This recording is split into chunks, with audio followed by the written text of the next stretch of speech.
प्रजा रामपूर्वा संध्या प्रवर्तते उत्तिष्ठ ఏంటలా కోపంగా చూస్తున్నావు? నేను చూడగలను. 25 ఇయర్స్ ఉంటుందా మన ఇద్దరికి పరిచయం? ఎంత ఖర్చు పెట్టాను తెలుసా నేను నీ మీద? యజ్ఞాలు, యాగాలు, పూజలు, పునస్కారాలు, అరటిపళ్ళు, అగరత్తులు, కొబ్బరికాయలు, హారతి కర్పూరం, చాలా ఖర్చు పెట్టాను. బయట దేవుడి సంగతి వదిలేస్తే మనలో మనకి ఎంత కాంపిటీషన్ ఉందో తెలుసా?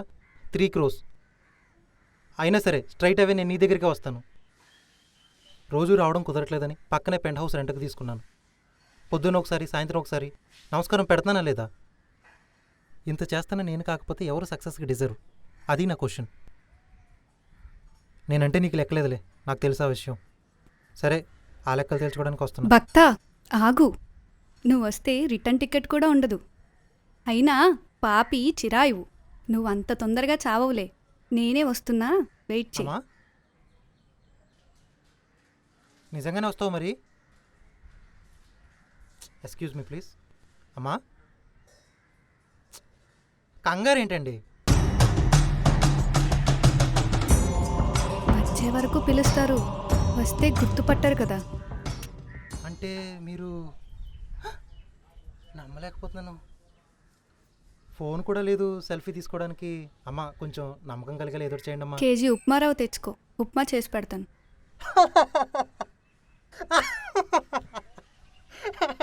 Sorry, joke. దేవుడు కూడా జోకులు వేస్తారా? మా క్యారెక్టర్ మీద మీ కమాండింగ్ ఏంట్రా? ఇలా ఉండాలి అలా ఉండాలి అని మీరు డిసైడ్ చేసుకున్నారు కానీ మేమేం చెప్పలేదే. కరెక్టే, కానీ తల కిరీటం, చేతిలో శంఖం లాంటివి ఉంటే క్యారెక్టర్ జస్టిఫికేషన్ అయ్యేది. ఇప్పుడు ఎలా నమ్మేది? మీకు అనుకూలంగా లేకపోతే దేన్ని నమ్మరుగా మీ మనుషులు. సరే, నీకో వరం ఇస్తాను, అది సిద్ధిస్తే నన్ను నమ్ము, లేకుంటే వద్దు. మ్యాజిక్ లాంటిది ఏమైనా చేయొచ్చుగా? ఒరేయ్, అమ్మవారు ప్రత్యక్షమై వరం కోరుకోమంటే మ్యాజిక్లు మిమిక్రీలు చేయమని అడుగుతావేంట్రా? కోపడు అర్థమైందిలే. ఇప్పుడు కోరుకోమంటే ఏం కోరుకో తెలియట్లేదే. కొంచెం టైం అమ్మా, కోరుకుంటాను. తదాస్తు. పేద గొప్ప తేడాలు ఎందుకమ్మా? అందరికీ డబ్బు ఇచ్చేయచ్చుగా.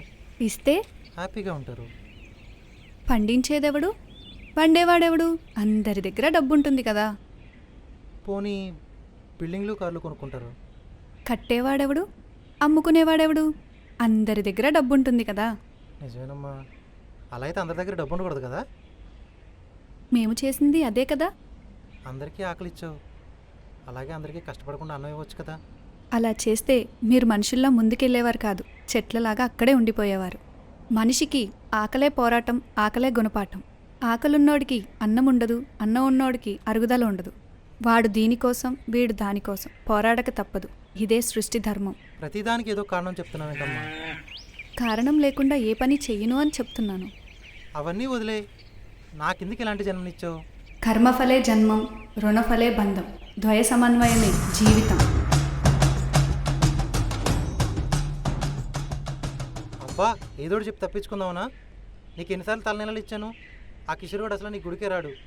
వాడు ఏం చేసినా సక్సెస్ అవుతుంది, నేను ఏం చేసినా బెడిసి కొడుతుంది.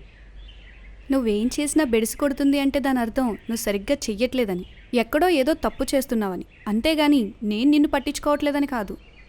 అయినా వడియాలు పెట్టి వర్షం పడకుండా చూడు తల్లి అంటే చూడగలను కానీ, పిండి అక్కడ పెట్టి వడియాలు పెట్టమ్మా అంటే నేను మాత్రం ఏం చేయగలను? మనిషిగా నువ్వు చేయాల్సింది నువ్వు చెయ్యి, దేవుళ్ళుగా మేం చేయాల్సింది మేం చేస్తాం. ఏంటమ్మా వరం ఇస్తానని చెప్పి క్లాస్ ఇస్తున్నావు? సరే అయితే నేను నీకు వరం ఇస్తాను, దానికి బదులుగా నీ దగ్గరున్న వరాల్లో నేను ఒకటి తీసేసుకుంటాను. నా దగ్గర వరాలు ఉన్నాయా? ఏంటమ్మా అవి? ఉత్తమమైన మనిషి జన్మ, శరీర అవయవాలు, ఇవన్నీ వరాలే కదా. ఇదేం ఫిట్టింగ్ అమ్మా? సరే, ఓ 10 కోట్లు ఇప్పించవా? ఏది, నీ 2 కళ్ళు నా చేతిలో పెట్టు. కళ్ళు 10 కోట్లా?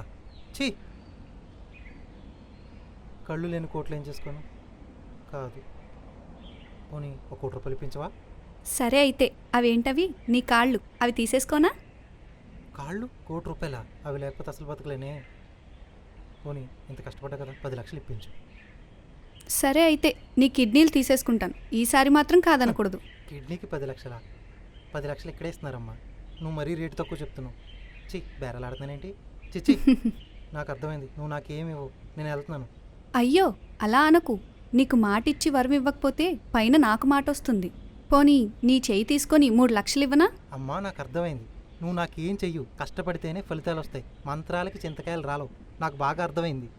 నీకేం పెద్ద పని లేనట్టుంది, కిందకు వచ్చి నాతో కబుర్లు చెప్తున్నావు. ఆగు నాయనా. కష్టపడేవాడికి మార్గం దొరుకుతుంది, చేతకాని వాడికి కారణాలు దొరుకుతాయి. గుర్తుపెట్టుకో. గుర్తొచ్చింది, బాగా బుద్ధి వచ్చింది.